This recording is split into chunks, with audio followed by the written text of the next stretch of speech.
Want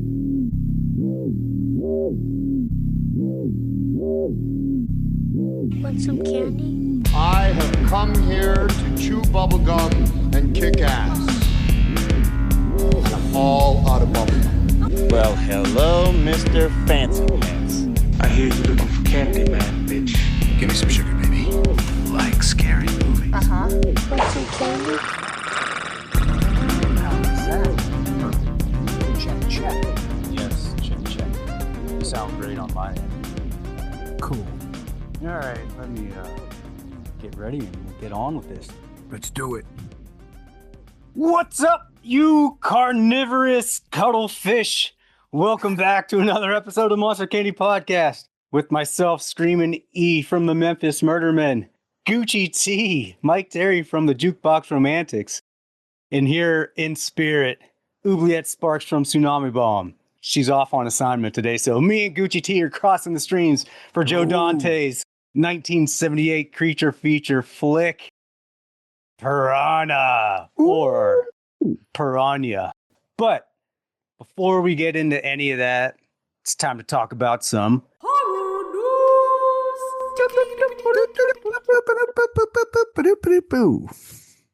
news.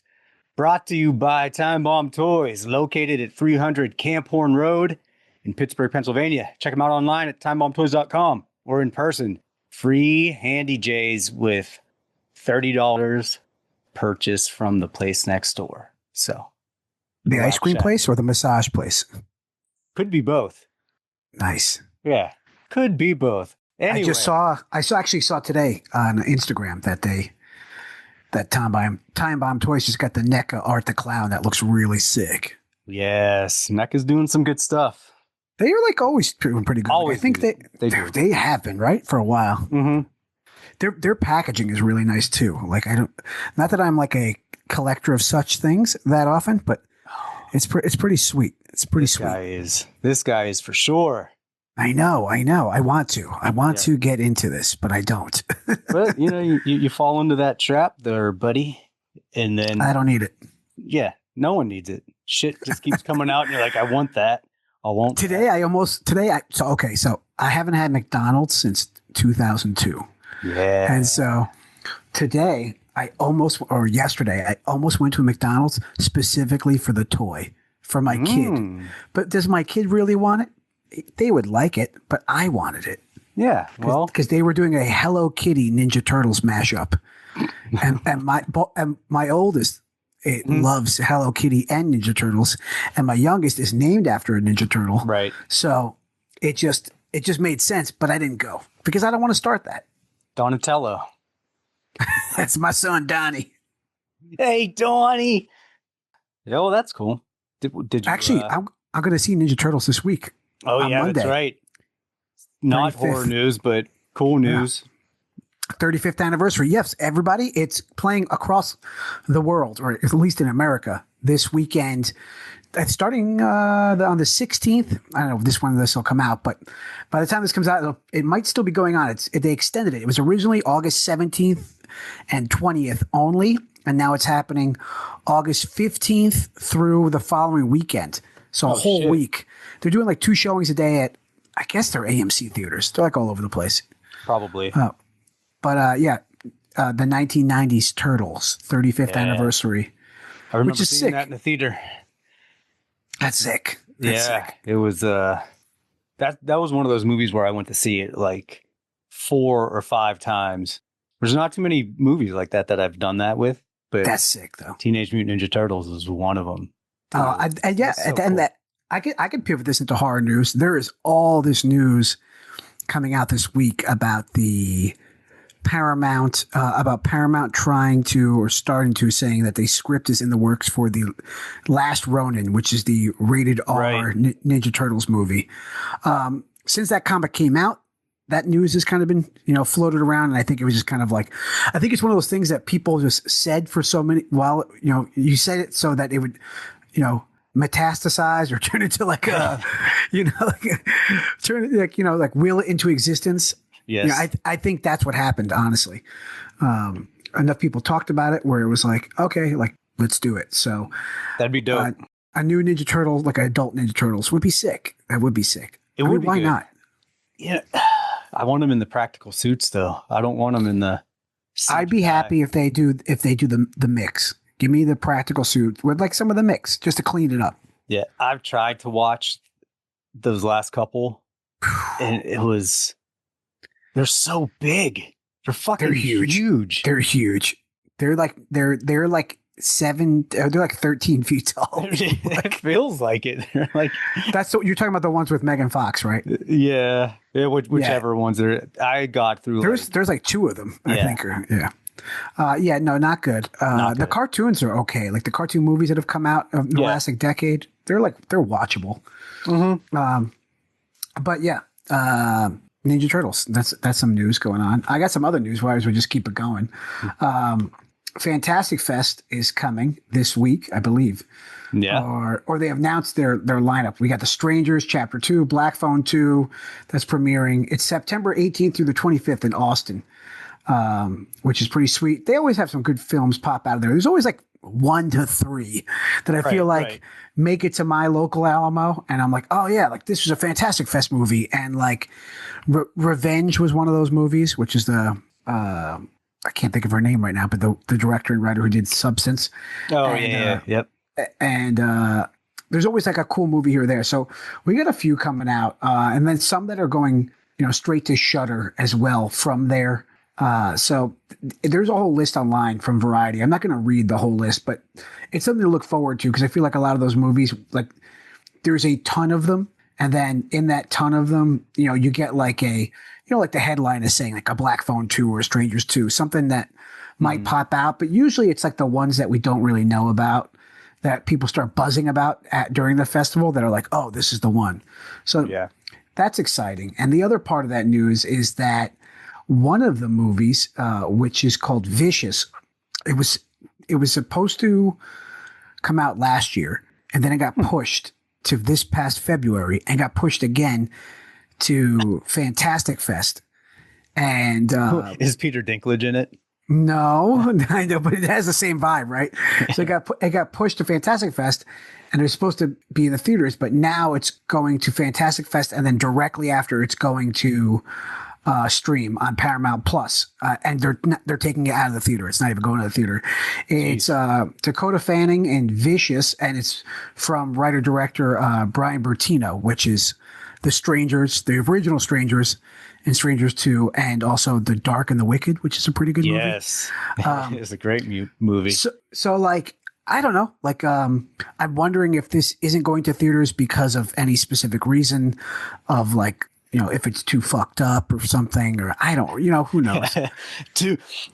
Too scary for theaters. This movie is the most terrifying thing we've ever seen. Before you get into that, because I know where you're going with that, and that this has been a thing of the last year or so with movies. Anyway, Vicious. This movie Vicious is about a girl who receives a gift from a late night visitor and becomes trapped in a world where reality is not what it seems. Oh. Could be bonkers and batshit, but we'll see. It's got like a fucking Alice in Wonderland type feel. It could be. So, another one about Fantastic Fest. My transitions are killing it tonight with the news. Shrine Are of you a Abomination. segue? Because you're killing these transitions. Oh man! Last time I saw a Segway was out by you in the Bay. Everybody was riding Segways around the Golden Gate Park or whatever. Yeah. Shrine Nerds. of Abominations. Skinner's stop motion horror fantasy gets world premiere at Fantastic Fest. So there is a stop motion movie coming out from renowned artist Skinner, who's does art for Mastodon, Adult Swim, High on Fire, Tony Hawk Pro Skater, and he's a sculptor and monster guy. Right. Ross Kennedy. And so the project has been filmed in secret over the past 6 years and features collaborations with special effects legend and your good friend, Phil Tippett. Yeah. My bestie. And other top animators from Tippett Studios. Dude, I'm interested to see how the work is since a lot of people are leaving or have left. Yeah. Mm-hmm. So it'll be interesting. But this could be one of those ones that come out of Fantastic Fest that's fun. Well, we'll find out. my last bit of news, but this goes on to what you were just saying. Yeah. Okay, so I don't know if you're a regular listener of the show, when Screamin' E and Oobs are talking about something, they're getting really hot and heated because movies are using, and reviewers and Rotten Tomato scores are using, like, this is the scariest movie of all time. People are shitting and dying in the theater. You have to see this movie. It's the best movie ever. To death. And I know you guys get so upset about it, but they've been doing that forever. I know. You know, dude, what movie was it? What was the movie that they were like, this is only a movie. This is not real. It's only a film. Last House on the Left. Last House on the Left.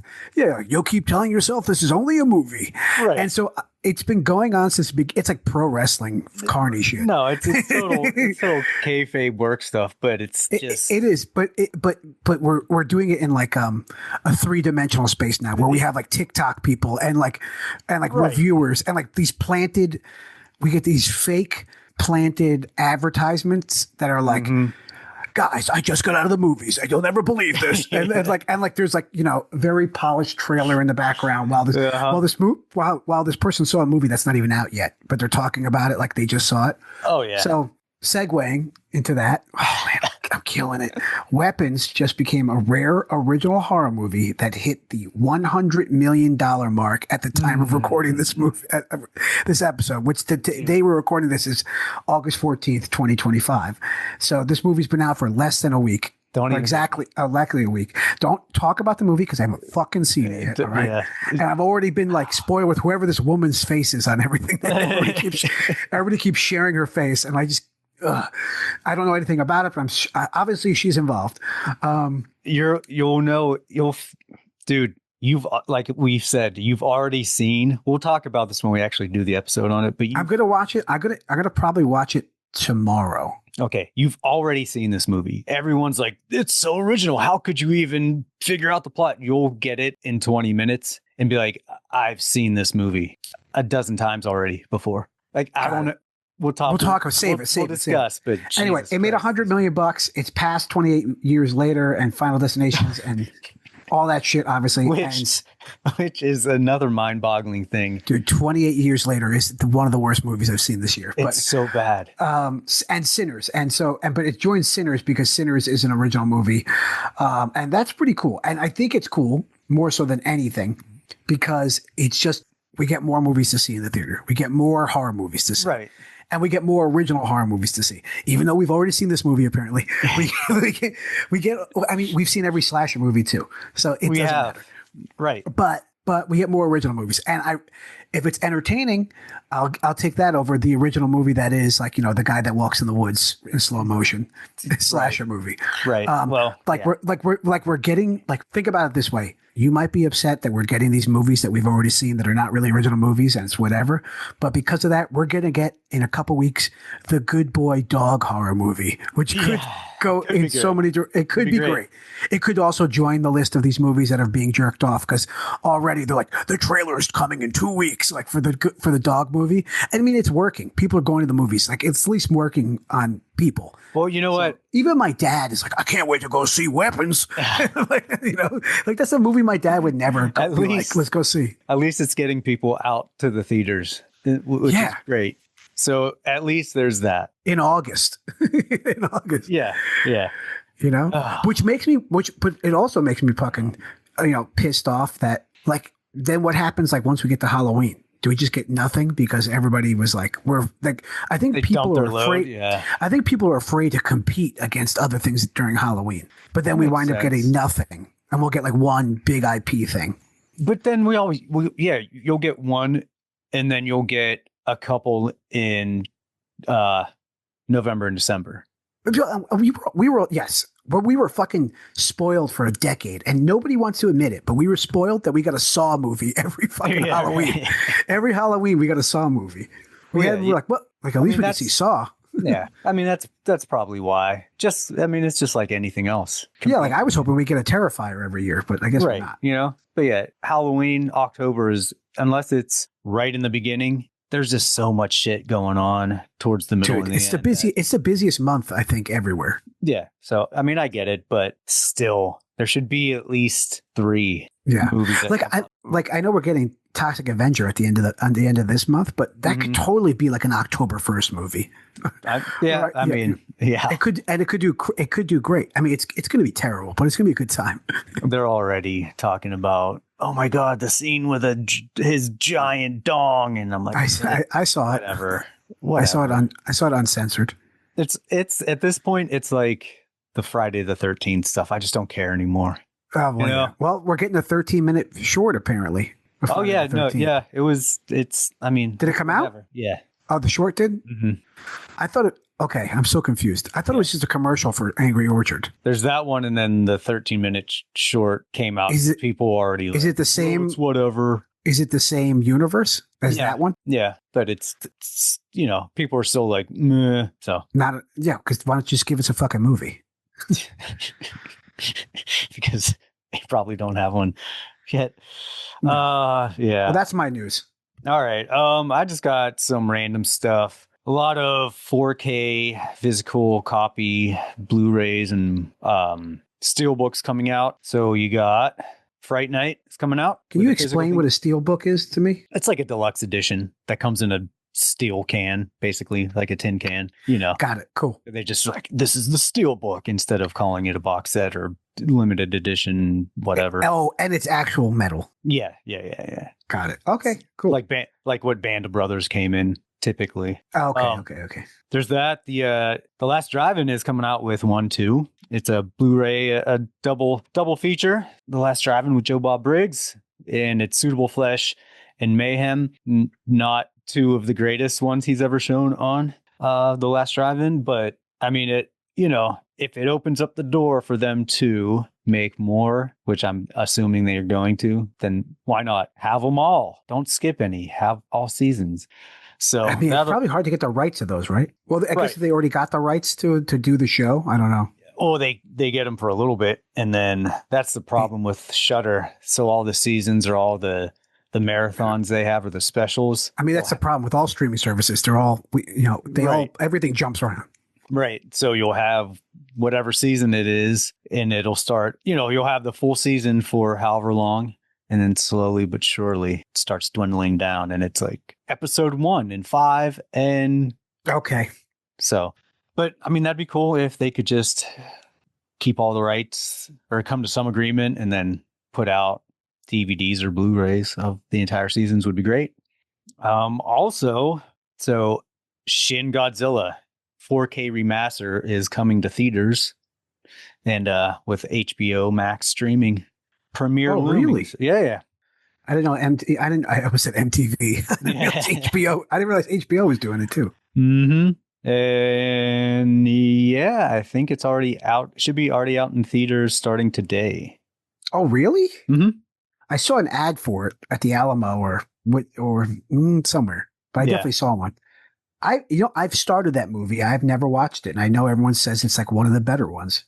It's definitely one of the better ones. It's cool. But yeah, the Fright Night documentary is the You're So Cool Brewster documentary, which is a cool behind the scenes and in-depth look at the making of Fright Night. So that's cool. But yeah, the Shin Godzilla one it's pretty fun. I mean, it's not Godzilla -1, but please, what is? Not a lot. Not a lot, sir. Not a lot. Academy Award nominated. I won? Did it win? I can't remember if it won then. I won some stuff. Yes. Fuck yeah, man! Come on. And my last one.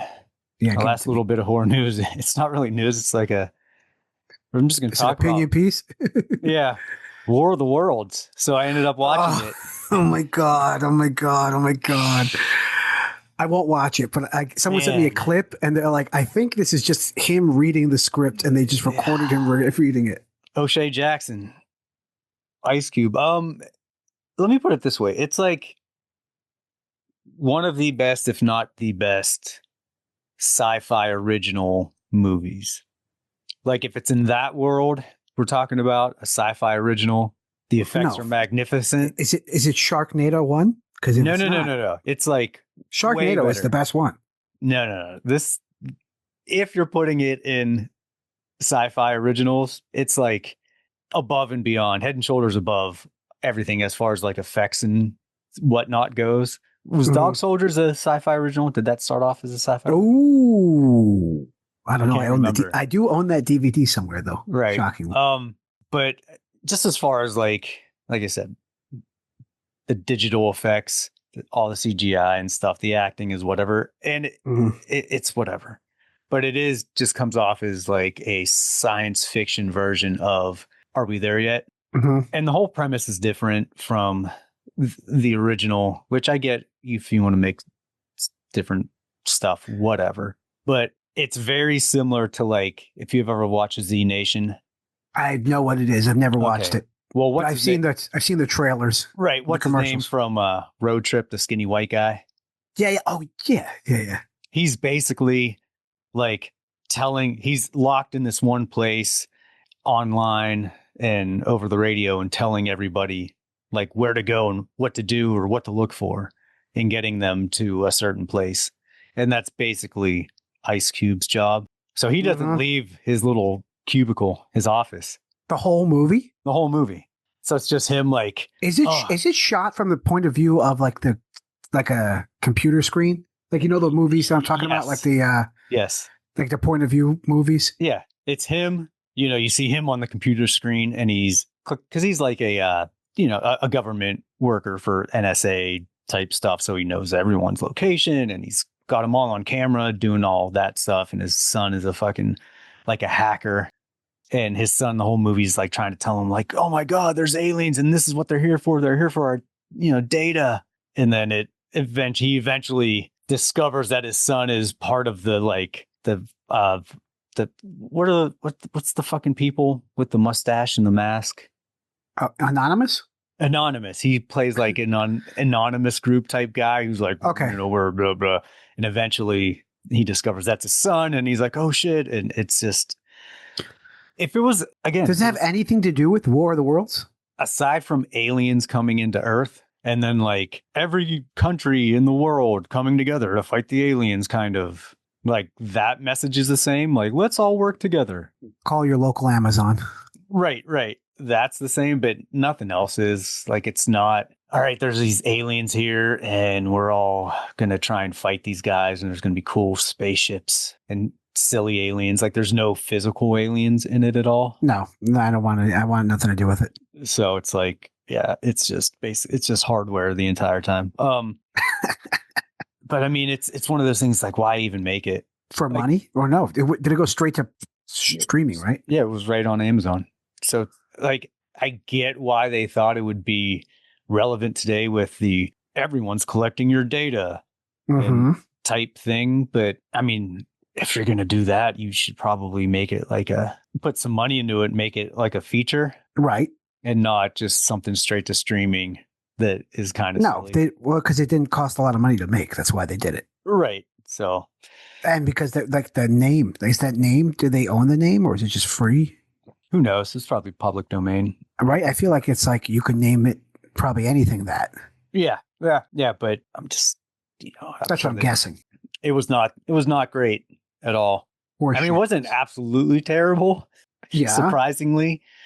But it was, like I said, if you're bored and you want to watch a slightly entertaining sci-fi original movie, sure. Nope. World of the Worlds. I sure don't. Yeah. But other than that, that's what you're going to get. And that is all I got for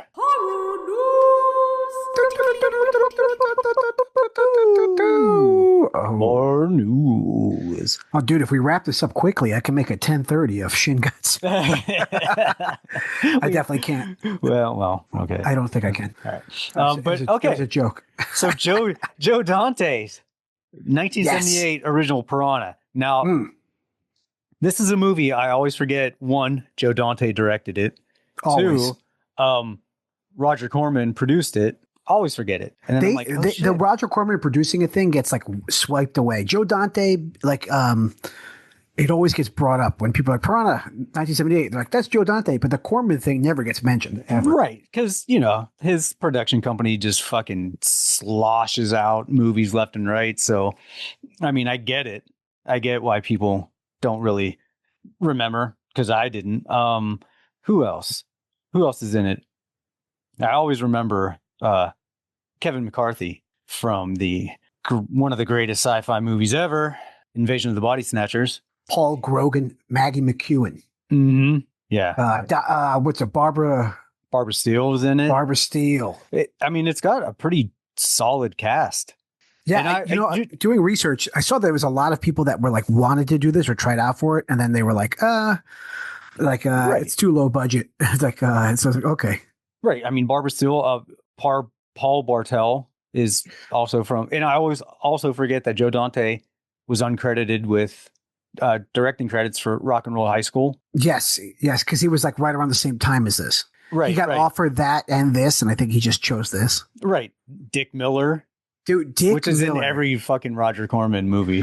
Dude, I love Dick Miller, and until this movie, rewatching it, because I think this is like my second time watching Piranha. The first time or third, or maybe second or third time, but the first time I remember was I watched the original in preparation for the one that came out in 2010, Piranha 3D. Yeah, because I remember talking to my pops or somebody about like, oh, Piranha 3D coming out. He's like, the original Piranha sucked.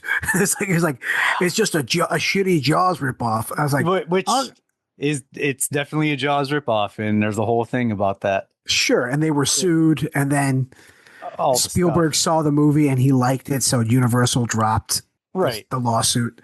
But which this is just a fun piece of lore for the movie, but it's Jaws and it's not Jaws. Yeah, no. I mean it's just got, the time period, right? It's got the same beats, but it's not. Anyway, all right. But so Dick Miller, Dick Miller. Every time I see him, I just light up because he is so good.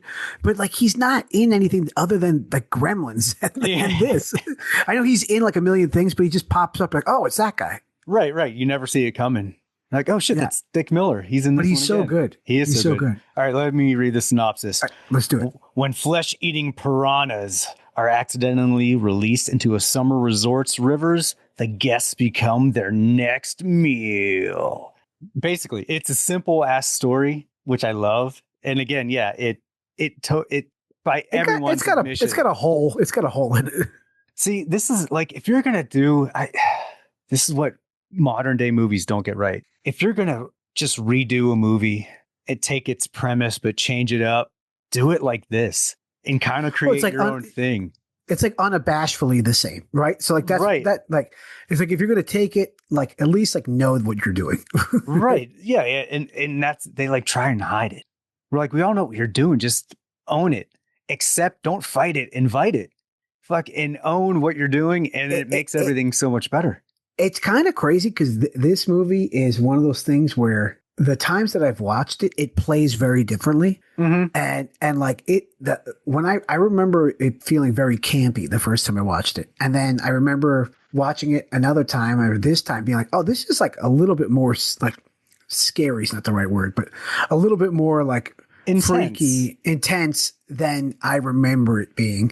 And then, while, looking at it with like a analytical mind, because we're talking about it now, like I feel like the problem, it's not a problem. It's not even like a dislike. The actors in this, everybody came into it acting at a different level of seriousness. Right. So you have some of these people who are playing it straight as an arrow. Right. And then you have some people who are like, it's either Kevin McCarthy or Brad Dillman. I can't remember which one. Is basically like Will Ferrell. Like I feel like it's very just like whatever, like super method crazy. Right. But like silly. And then you have, the what's his name?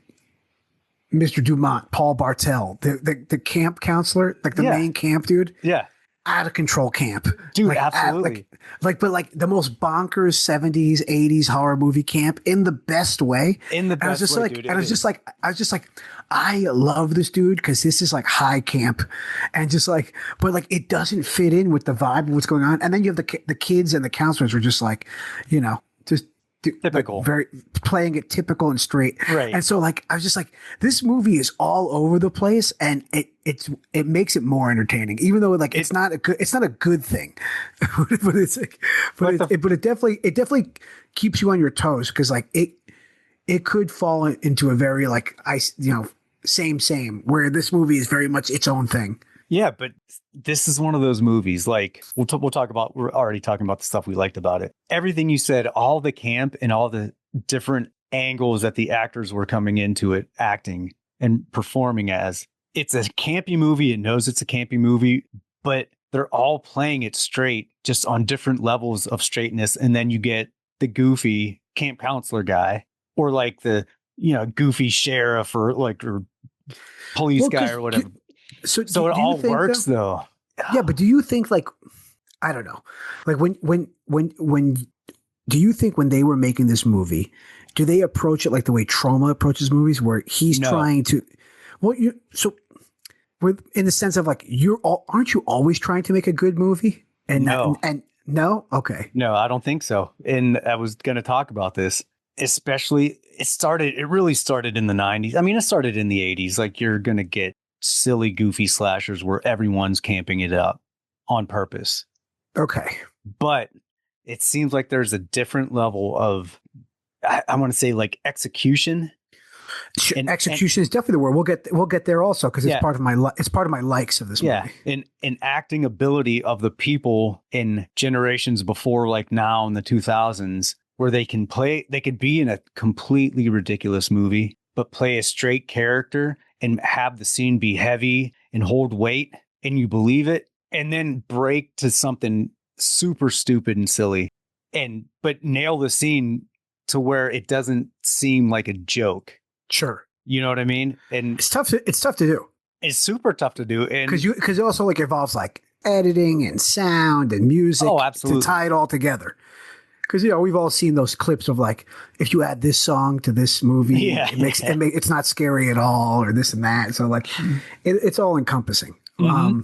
So this movie had like a $600,000 budget and made like 16 million. Yeah, well, that's the funny thing, and it's like, so this was just on the last drive-in on Shudder, and Joe Bob was talking about it, and in true Roger Corman fashion, he talked about the budget, right? So he's like, it originally started off with, I think Joe Dante wanted $1 million or like 800,000, right? And, negotiations, and Roger Corman's like, well, we can't do that. I can give you 6. And they go back and forth and do all this like stuff to try and get it. So, and they get another production company involved, and he's like, okay, well, I'll give you 4 million, and then we'll get them to give you 2. But then Corman works it out so that company ends up giving them, putting in 4 million, and then he ends up putting in 2. And then they were like, hey, can we get another few million, or, a couple 100,000? That's what I meant. 400,000 and 600 or 200,000. 200. Yeah. Yeah. And then he's like, nope, that's all you're getting. So it's like, they end up with what they wanted to start at is like 800,000. And then they get 6.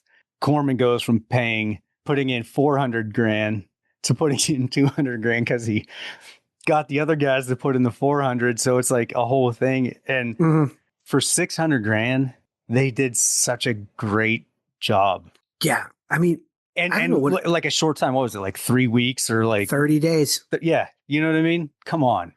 Yeah. And probably just like, I don't know, hours of editing, hours and hours and hours of editing. Absolutely. And it's crazy because it's like when people talk about a movie being shitty, especially like an 80s or 70s movie, and you see with what they have to work with and the product they put out, you're like, look, this could have been a Jaws budget movie. And if it was, it probably would have been even better than it is.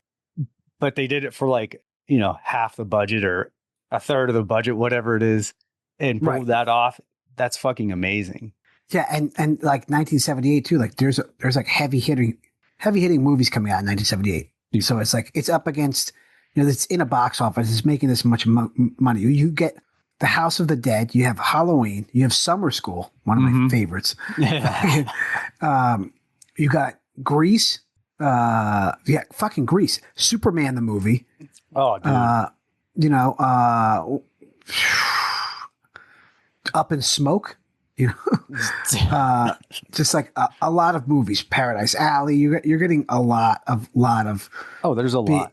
A lot of big movies. So like the fact that it came out, you know, as unscathed as it did, you know, it has its moments. Yeah, we'll get there. But yeah, I mean, pretty good. Yeah, dude, it's pretty crazy because I love, you know, and Phil Tippett involved with this as well. Yeah. You know, it for me, I love the story. I think it's a story we've heard before, but come on, your science fiction horror, the military is having these fish created and you got the science, like everything gets kind of shut down, but the scientist stays back and he's trying to create these, you know, weaponized fish. And Jurassic Park. Dude, absolutely. Absolutely. And it's all a commentary about the military industrial complex. Right. And destroying the ecosystems of the world and everything. But dude, it's like, well, I think I saw Dante do an interview about that, like how he was like, a lot of these type of movies have like this, you know, liberal leaning, like save the world, like these are the problems of the world thing. And he's like, I wasn't trying to do that, but it just automatically comes out like that because this is the world we live in, and right. that's what happens. People pollute and shit. You want to, save the environment. Especially at that time, dude, too. Exactly. Like nobody's fucking recycling or any of that bullshit. So it's just like,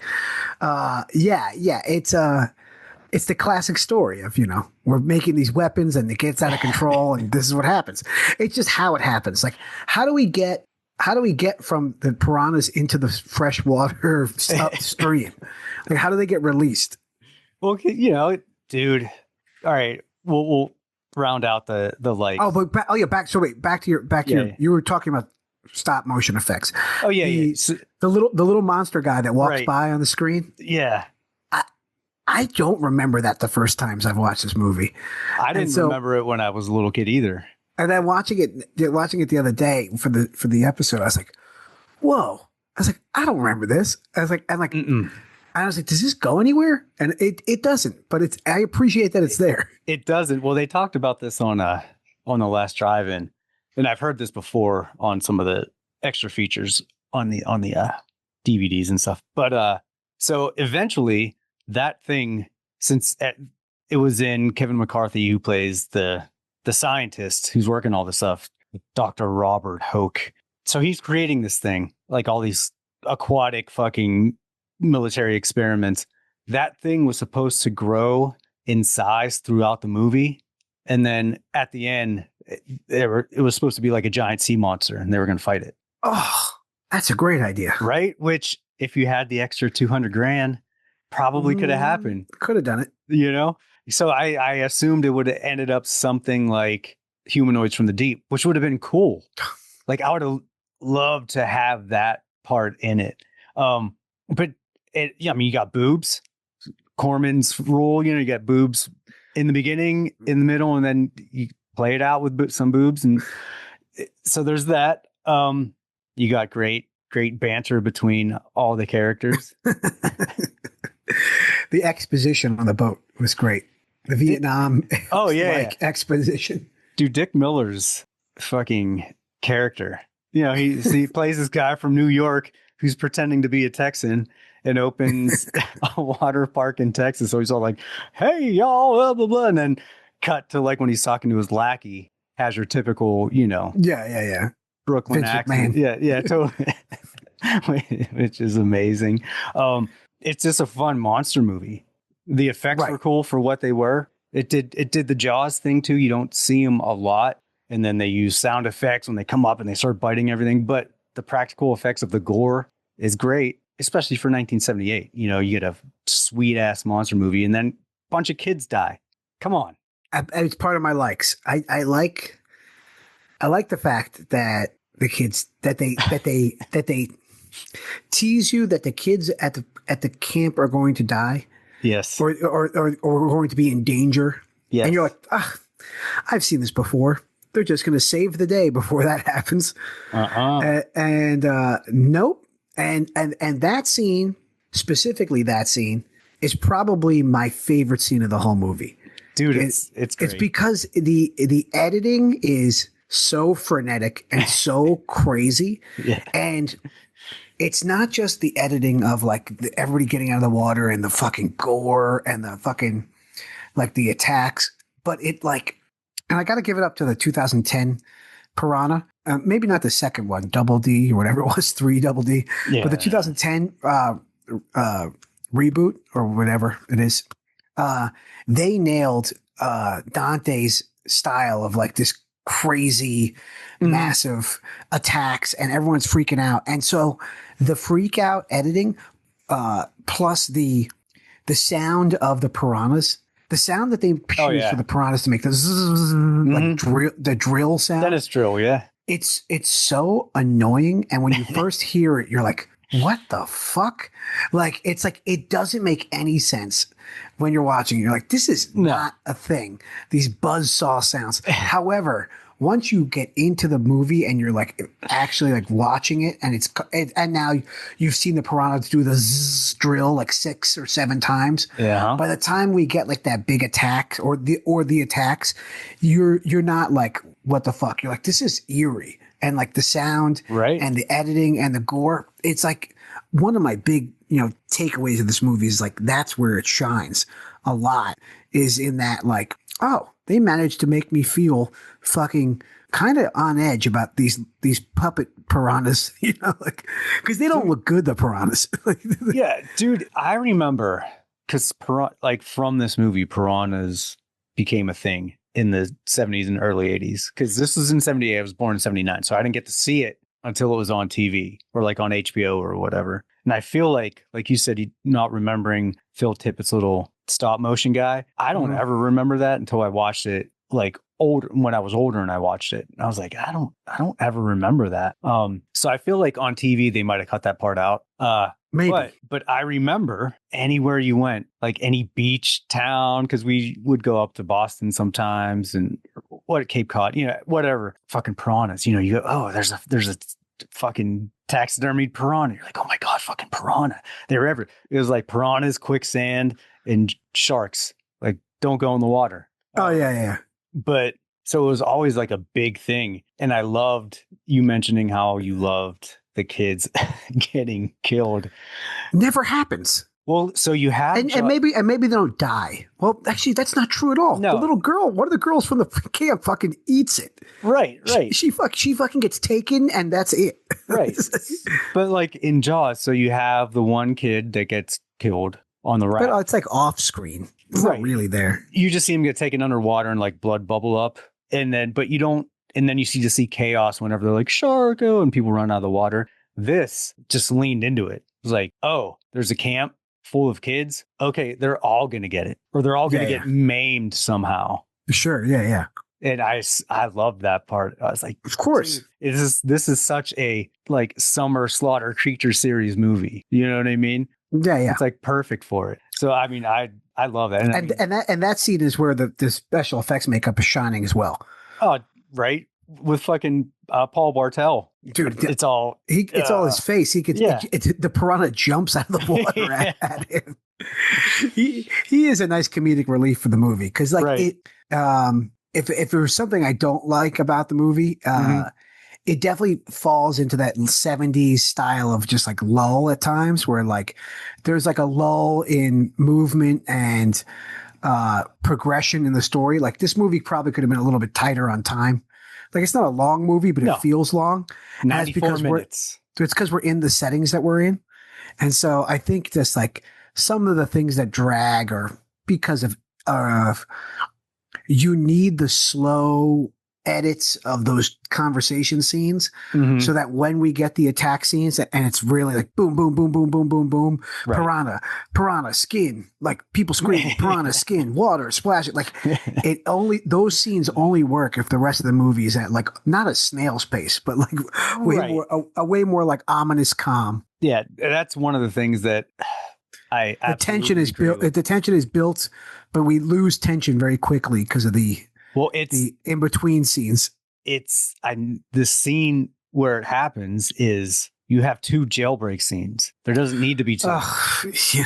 Like, keep the military one where they get captured, okay? But you don't need them escaping that, then getting captured again by the cops, and then escaping that part. You could have combined those where they get captured by the military and they say, hey, we're sending you to the local police. Keep these guys in the thing. Like, there didn't have to be 2 breaks in there. And that's the part where it's like, every time I watch it, that's the part where I'm like, okay, I start looking at my phone or I start doing something else, because not a lot is going on in between those scenes. Right. We're gearing up for like the camp. Right. You're Like, you're getting into the 3rd act, and then that's going to be all the great shit. But yeah, dude, that's where it drags. I'm like, dude, why do they? One of my. I mean, if I'm going to tout this for editing, I need to tout one bad editing part, but it's so funny when they're on the raft and they're jumping ashore. Yeah, dude. How many logs did they have tied to that? Really? Dude, they have this logs tied up. The logs start to go, and the last person who jumps, it's clear that he's just like off camera. Oh yeah, It's just like he just jumps on the ground. It's just like it didn't look like he jumped from a boat onto shore. No, it's totally. I was like, why couldn't we film them jumping from a boat to shore? I just really couldn't figure that out. It's totally Frankenstein when fucking what's his nuts. Fritz jumps, watch out, I'm coming down. And he just jumps from the thing into frame, and he obviously just jumps from out of frame. So funny. Yeah. I rewound it like 5 times. I was like, this is too good. Well, also but that goes back to like are we doing this on purpose? Like, is this part of the, are we, I don't know. That's like a question. I wonder if like if Joe Dante is spending so much time editing this thing, like he thrives on editing, right? And he's editing these fucking piranha attacks. Does he just get to that scene and just like, or did they just not have another shot and they had to figure it out? Probably that, because Roger Corman always likes to have movies. I think he said 97 minutes or less, because if you keep it under 97, it's easier to get like an R rating versus a more explicit rating if you have a lot of gore and stuff in it. Mm-hmm. So there's like a sweet spot, but also it's kind of like you don't want it to be too short, because that raft scene, okay. It's for anyone who hasn't seen it, this is a log raft, right? Bound together by rope. That's it. It's like, what is it, like 5 logs? Right. 5, maybe 7. Yeah. But that scene takes so long that there's got to be 27 logs tied to it, because it's like, okay, once one thing would start going, like everything's going to fall apart super fast, but it doesn't, they like, no, yeah. It just keeps going. It's like a running joke. We're just going to keep eating these logs, and it keeps showing them the the raft getting smaller and smaller. But you're also like, that thing would be gone by now. Like they already. Yeah. But yeah, I mean, but again, you think like, okay, is that on purpose, like you said, or is it they don't have enough, or they just didn't have enough time to edit anything else or to shoot anything else? Maybe they wanted to do something because they only had 30 days to film it. You know what I mean? I'm gonna say that is probably that they probably they probably filmed him jumping off the boat once or jumping on screen once, and that was it. And they're like, well, we have to figure out how to get him off. He can't just be there. Right. So, dude, the other thing that but then they walk off screen back towards the water. Like, all right, let's go. Yeah. Whatever. My biggest pet peeve about it is, and they bring it up throughout the entire movie, so they're aware, is that Maggie McCone is the reason all of this happens. You could blame the doctor, the scientist, for keeping it going and continuing the experiments, but she's like, her character drives me nuts because she's such this like entitled little cunt that she's just like, I'm gonna do whatever I want with 0 consequences. And which I get, that's the character because it adds the tension between, Bradford Dillman's but doesn't she say, like, at the end of the movie, she's like, and that's it, or is it? Does she say? Well, that was Barbara Steele. Yeah, the ending's a little clunky, but her, the character of the chick. Oh, right, sorry, that's Barbara Steele. The news reporter, is she's just an asshole and fucks everything up because she just is like, I grew up with zero consequences, so I'm going to do whatever I want, no matter what. And I just literally murder dozens of children and people and what, but who cares? And they, Kevin McCarthy, the scientist, keeps bringing it up. You're the one who let them out of the pool. You're the one who pulled the switch. Right. And you're blaming me. And it's like, well, hold on, buddy. You're kind of to blame too. But he's got a point. He kept everything tight and together. Whereas she was just like, oh, what's this switch? I'm going to pull it. It's like what's his nuts from Ghostbusters.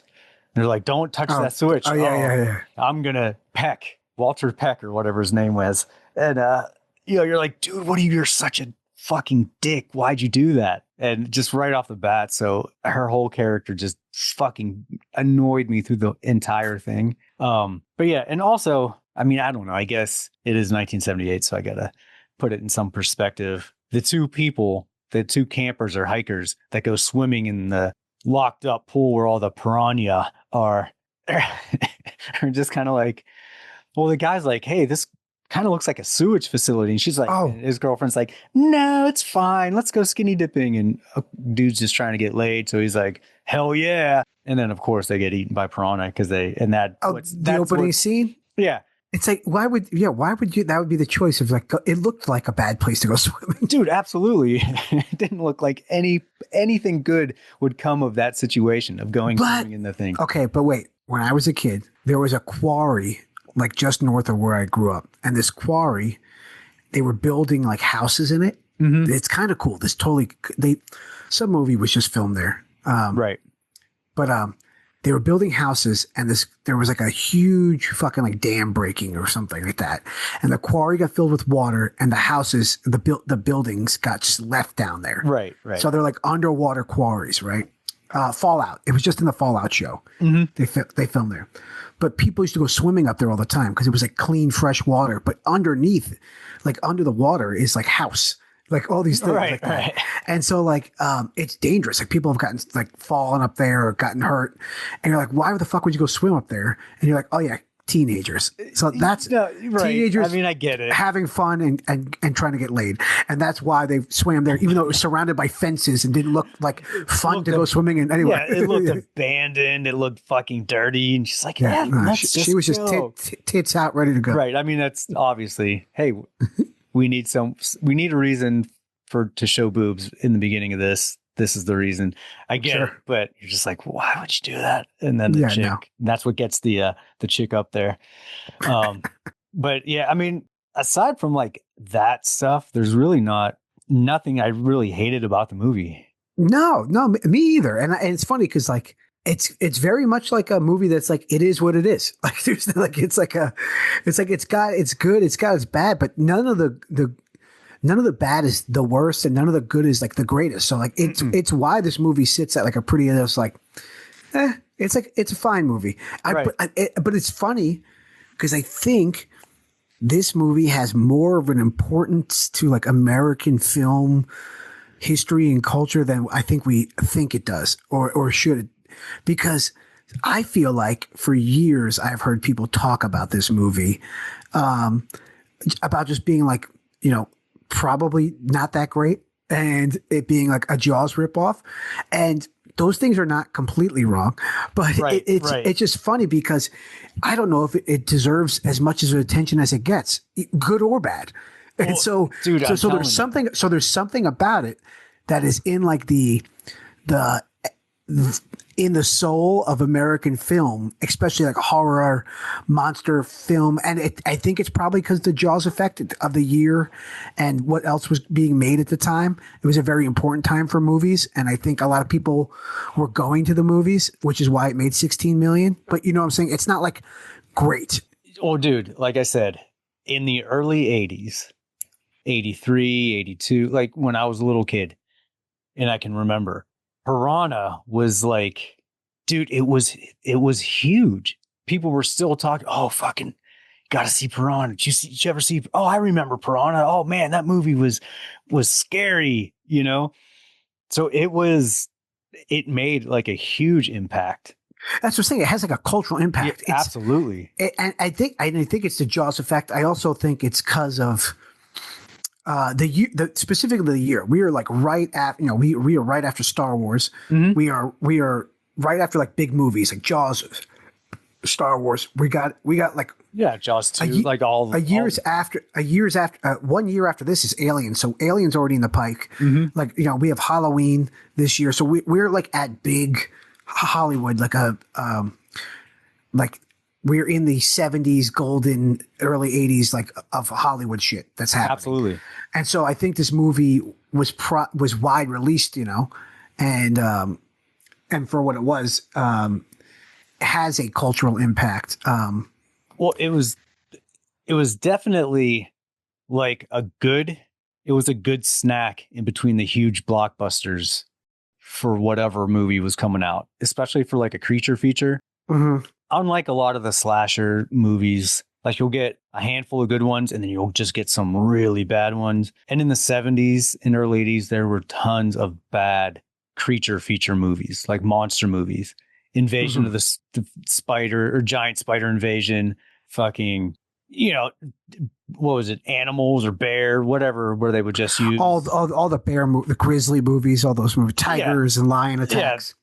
They would just like use clips from nature movies to put them in the movie and like have one acting bear that would rear up. Oh my God. Do you know what other movies came out this year?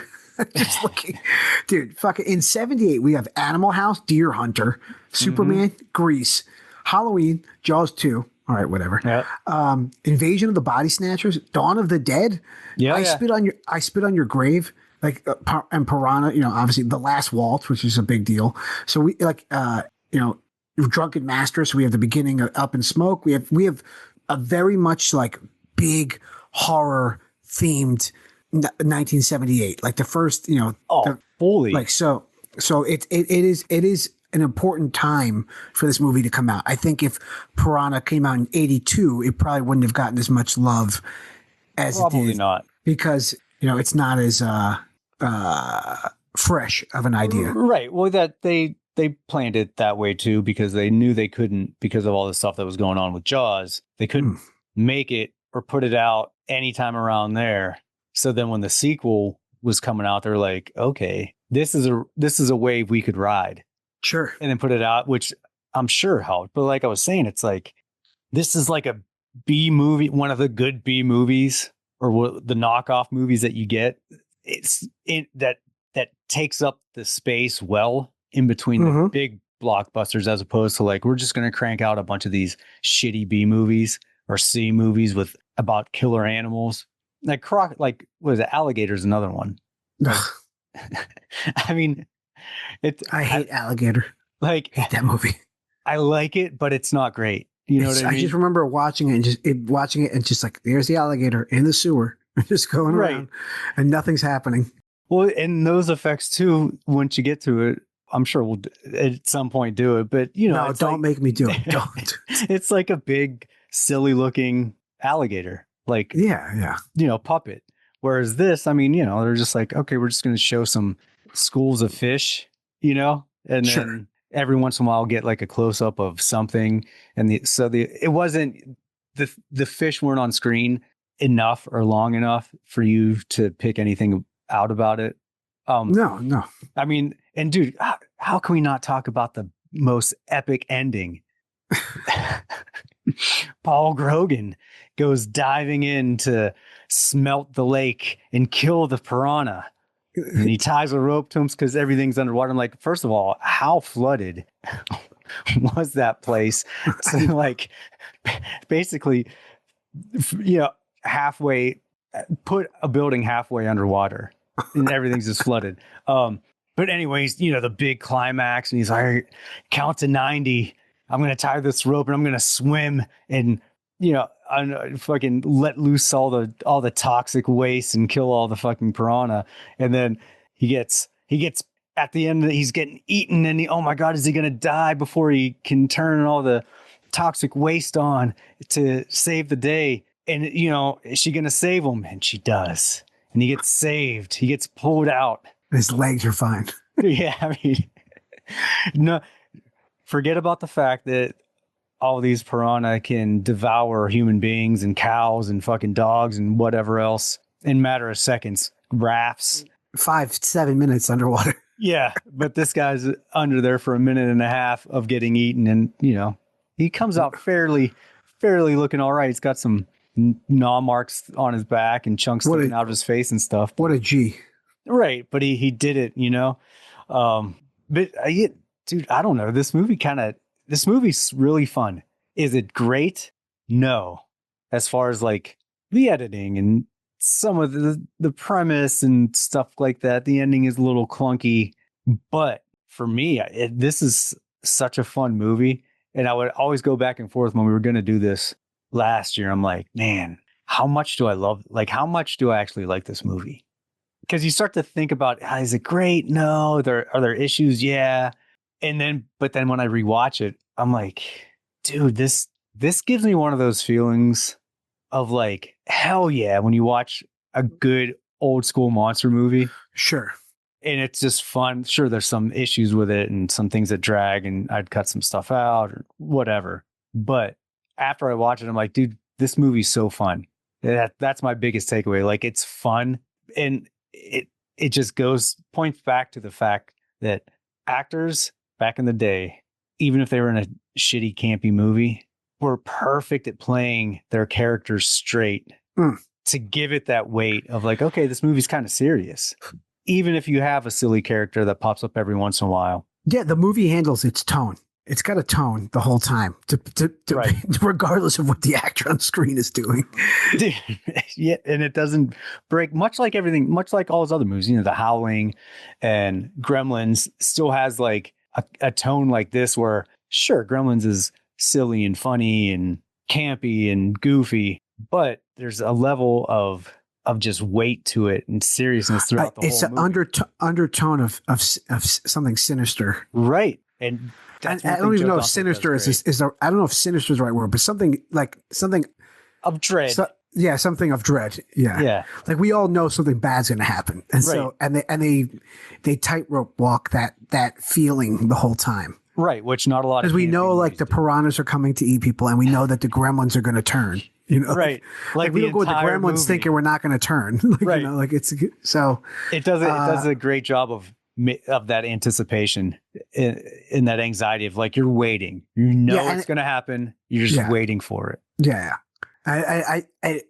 It's like you're, as a gore hound at one point in my life, it was like, I'm waiting for the gore. Mm-hmm. So I know it's coming. So it's like, yeah. Yeah. I don't know. You want to rate it? Yeah, let's rate it. All right. I can't believe Oobzilla hates this movie so much that she was like, fuck these guys. Oh man. I would love to hear what her rating is on this. I feel like we could probably turn her with our review. I think so. What do you got? How many candy corns? I'm going to give it a 2.25 candy corns. Okay. It is pretty good. Okay. Well, I wouldn't say don't watch it. I wouldn't say don't watch it. Well, I'm going to give it a whopping. See, this is where I would go back and forth. I'm like, is it in the threes worthy of candy corns, or is it still in the twos? And then until I watch it again, it stays in the twos until I watch it again. And then I watch it and I'm like, dude, this is a fun movie, and it's a movie that's impactful for whatever reason. It's not great, but it's fun. And all the characters do whatever they're doing perfectly. And I love it. So 3 piranha candy corns. Piranha. And that equals out to a 2.75. That's an average. That's a good average. I feel like that's pretty good for this movie. And pretty good. Looking at like the overall, whatever we want to say, IMDb, Metascores, Rotten Tomatoes, taking all of the reviewers with quotations and marks, and people like me who've been rating things on IMDb for 25 years, just average Joes, that is kind of where this movie lands. It lands in like a middle, like a 6 out of 10, like a middle, like this isn't bad. It's not great, but it's not bad. And so, there's definitely people I wouldn't recommend this movie to. Like, there's some movies that you could just tell everybody to watch. Right. But there's definitely some people I wouldn't be like, you should watch Piranha. You'll have a great time. Right. But Well, if you have like an average horror movie person who's like, have you ever seen this movie? And they're like, no. I'm like, you should probably watch Piranha. I feel like it's required viewing. right, dude. It's definitely It's part of a classic, like a horror top 100 horror movies. right. American horror movies. It's definitely in there as like you should probably watch this. Especially aside from Jaws, if you're going to go aquatic killer animal movies. Orca. Yeah. Oh, fucking Orca. Such missed opportunities. Dude, every time I've watched Orca, I'm like, this is not the movie I wanted to be. No, I don't think it's the movie anybody wanted. But yeah, like this is where it would fall for me. Like it was like, is it 2.75 candy corns, 2.5 candy corns? Like it's good. It's not great. It's entertaining. And then I watch it again and I'm like, dude, no, I kind of love this movie more than I love. No, I think our average score is pretty solid. Right. So yeah. So this is a good explanation of what this movie would be. Yeah. And if you're listening to this and you've never seen this movie, it's very easily found online in a couple different spots. It's on Shudder right now, but I think it's also on YouTube for free somewhere. Oh yeah. Fairly easily. Like it pops up pretty quickly. Sure, it's on Tubi too. But yeah, I think this is, like you said, I think it's definitely a movie people should see. If you're not into like the 70s, that 70s vibe type of movie, then yeah, you're not going to like it because it's fucking fish. So yeah. It's nothing super exciting, but if you just love monster movies in general, this is probably the next best thing to Jaws from that time you're going to get. Yeah, the other ones don't live up to it. Like if you are trying to compare it to other animal attack monster, adventure action movies, like there's Jaws and there's, after that, you got Cocaine Bear. Yeah, right. For sure. Like there are a lot of animal attack movies, and I'm sure somebody in the comments will be like, "What the fuck? You guys forgot about this movie?" But like, Lake Placid is a good one. There's a couple shark movies, but they're all just not Jaws. So it's like, they did a good job of turning it into a horror movie, making it a creature, making it a monster coming to get you. Mm-hmm. Whereas like you got all the shark movies, it's just like it's a shark. But Jaws was a shark with like a purpose. Like I have a grudge and I'm going to kill you. He was the fucking. Well, now you're talking about Jaws the Revenge. Yeah. There was no real purpose in the first Jaws. He was just an eating machine. Right. But he obviously had a grudge. He's like, I'm going to fuck this boat up. What was the grudge? Who knows? Well, but that's why we have Jaws Revenge. Yeah, that's right. But there was a thing like he was not letting up. He's like, I'm going to eat these people and then I'm going to fucking destroy your boat. Yo, do you remember a couple of years back, there was a documentary that everybody was talking about called Blackfish. It was all about like the killer whales and like how fucking SeaWorld sucks and how they're like mistreating all the killer whales. I don't think I saw it, but I remember that. Yeah. It was a very good documentary. But talking about orca and shark and piranhas, we are due for a new animal attack on people movie in like the mainstream. And I feel like killer whales is one of those things that like killer whales are in the news because they're like taking down, rich people's yachts. Killer whales are apparently killing other animals right now. I think I just saw on the news the other day, like killer whales are killing like humpback whales for no reason. Killer whales are in captivity, killing their trainers, like from these documentaries. I think we are due for like a movie about a theme park that gets taken down by killer whales at the park, like Shamu's Revenge. Dude, like they could try. We never really got it. We've never gotten it. People love them too much. There's too much footage out there of like people out in fucking Alaska or wherever kayaking, petting a killer whale. Yeah, and you get like a pod of killer whales that come up and they're just like, hey, what's up? We're not going to eat you. And then they just swim away. Boats are different. They're like, fuck boats. Yo, no, dude, I like Free Willy just like anybody else in the 90s. Dude, I was all about him putting his arm in the air and Free Willy jumping over him and Michael Jackson playing while it happened. All about it. But because of that feeling and because of like this, like, like I don't think we should probably have killer whales at fucking SeaWorld vibe. I think there is a huge market for people to see that movie because you'll be rooting for the whale to kill everyone. Right. Not Like- hey, like- I'm not disagreeing. I think the positive campaign for killer whales since they've been Oh. in captivity so much, like I think it's just above and beyond that they're like, we're not gonna. Oh, you think it's like too taboo to do it? I just don't think people would buy it because they're like, oh well, unless it was like something in like captivity. But I think the positive PR campaign for the last 40 years, 50 years. What about killer whales being like not killer whales, they're orcas or something like that? Yeah, well, I mean, because Orca tried that, and it was like but even that was a revenge thing because it was like you killed my family. Yes, you So killed I'm my gonna- family. Yeah. I'm gonna kill you. Didn't And we do then- Orca last summer? I think we tried to. No, wanted we to. did. I watched it. I think you made me watch it. No, we did watch it. I don't think we ever ended up doing it though. Right? Orca is the one where it ends and they're like on the ice. Yeah, Right? Is that where it is? There's like Yeah. a big like glacier scene. yeah. Yeah, Oh. no, but it's not done well. It's not done well. If you could do it well and people would buy into it, Oh, dude, come on, man. We watch dinosaur movies all the time. People like dinosaurs. People like killer whales. It can happen. yeah. But orcas are just like they just don't kill enough people. If they started killing people a lot, then it would be like, okay, yeah, they're fucking maniacs. But there's like in recorded the last 100 years, there's been like 3 deaths in the wild, and it's like, they just Who cares? We use some movie magic.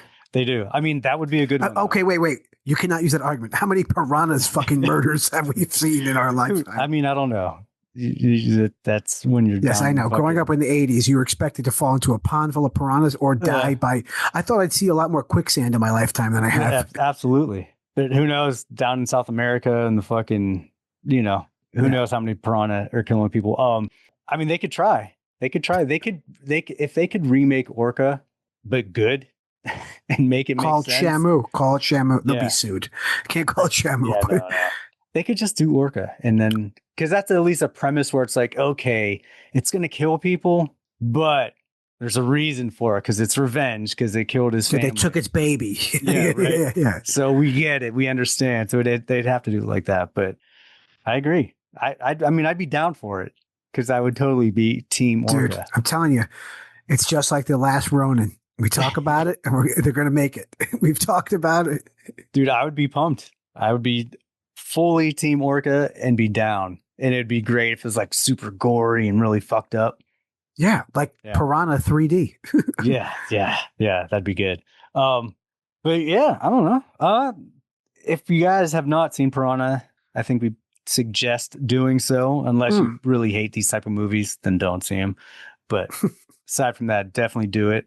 You got anything else to say, Gucci? Nah, it's a lot of fun. I would say It is a lot of fun.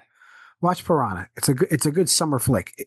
It is summer. It is a good summer slaughter creature series movie That's right. that That's you right. can watch and think of us while you do watch it, even though Oobliette hates it for some reason. And our next movie is not a creature movie, is it? No, it is her pick.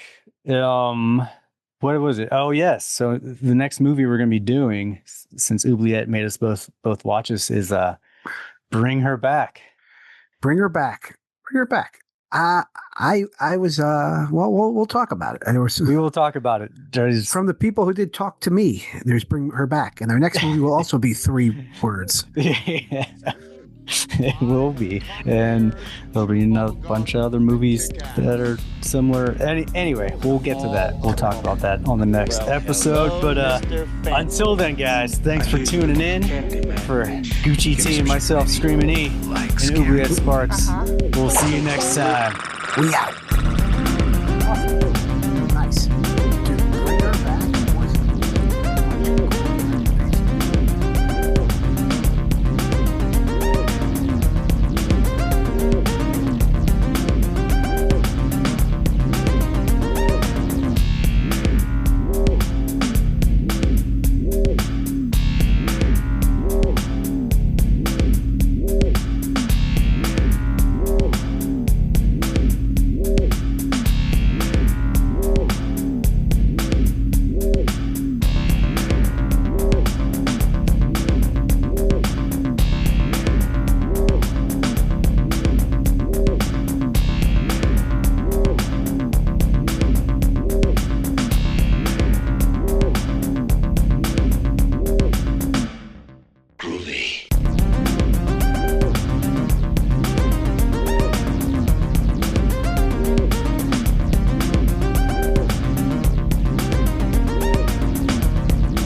looks that big old storm right square in the eye and he says, "Get away from her, you bitch!"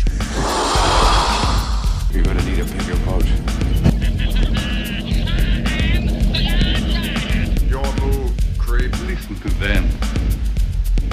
Children of the night. What music they make.